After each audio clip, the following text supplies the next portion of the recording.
Let's get perspective now from Republican Congresswoman Nancy Mace of South Carolina. Congresswoman, thanks for being with us. You heard President Zelensky liken the constant bombardment of Ukraine to attacks on Pearl Harbor, 9/11.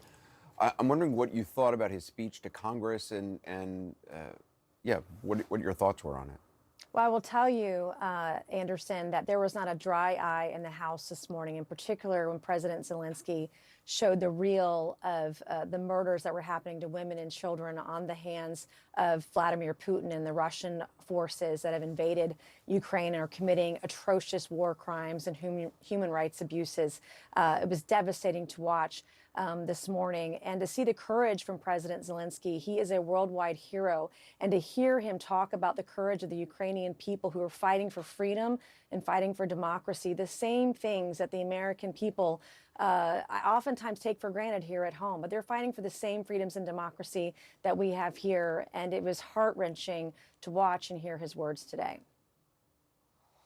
There obviously, he continually calls for closing the skies, as he says, which could reference a no-fly zone.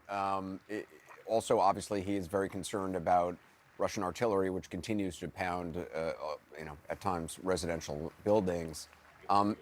What is your position on the idea of some sort of a no-fly zone? Well, a no-fly zone is a clear escalation of war, and what we don't want to have is World War III. Putin has already threatened to use nuclear warheads against us and our allies and anybody else that intervenes here. And when you talk about closing the airspace, for example, last week it was in the news about the Polish MiG jets, but only about half of those 27 jets were actually operable. And to actually close the airspace over Ukraine, you would need hundreds of jets that could withstand the force of an S-400 that Russia has laid on the lands of Belarus. And so anything within 200 miles can hit aircraft. And so you need F-35s, F-22s, but hundreds of them. And Putin would see that as a clear escalation of war by NATO, by the United States. And World War III is not what people want. And one of the other things that President Zelensky asked for today were greater, broader sanctions packages. And we need to do that. We need to choke Putin.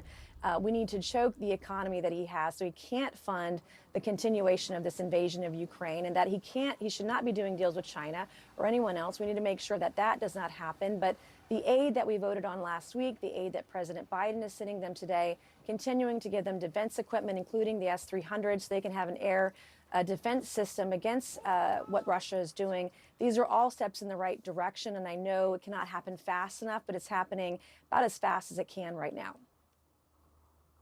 President Biden labeled Vladimir Putin a war criminal today. You have said the same just now. Mm-hmm. How do you think Vladimir Putin should be held accountable for that? The ICC chief prosecutor, I talked to him today, he's on the ground here. He has started an investigation, but it is a complex process. And obviously, even if there are charges against somebody like Vladimir Putin, bringing him into a courtroom is a whole other matter. Well, it is a complicated and prolonged position to be in, but we should charge him with war crimes. What he's done is illegal. It's devastating. It's murder. You're seeing, I heard a story today about Ukrainians in line to get bread who were shelled and artillery dropped on them and they were shot to death. And that's just wrong. I mean, there's no one in the world, and as much as I hate social media and seeing this, but one of the things that has been effective here is Ukraine's showing the footage of what's going on. It has brought the world together against Putin, against his regime. And, when 2008, when Georgia happened, they rolled over in about 12 days. When Crimea happened, it was about a month and 6 days.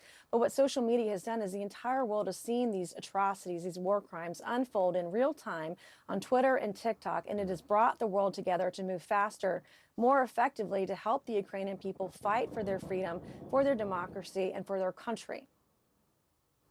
Yeah, no one in the world, except perhaps, I guess, Russian citizens, can claim that they don't know what is happening in Ukraine. As you said, the world is watching this. Congresswoman Nancy Mace, appreciate your time tonight. Thank you, and stay safe, Anderson. Thanks so much. Coming up, as I mentioned, more of our exclusive interview here in Ukraine with the chief prosecutor of the International Criminal Court. He tells us why he's not ruling anyone out when it comes to building a potential war crimes case and how he goes about doing that. That's next.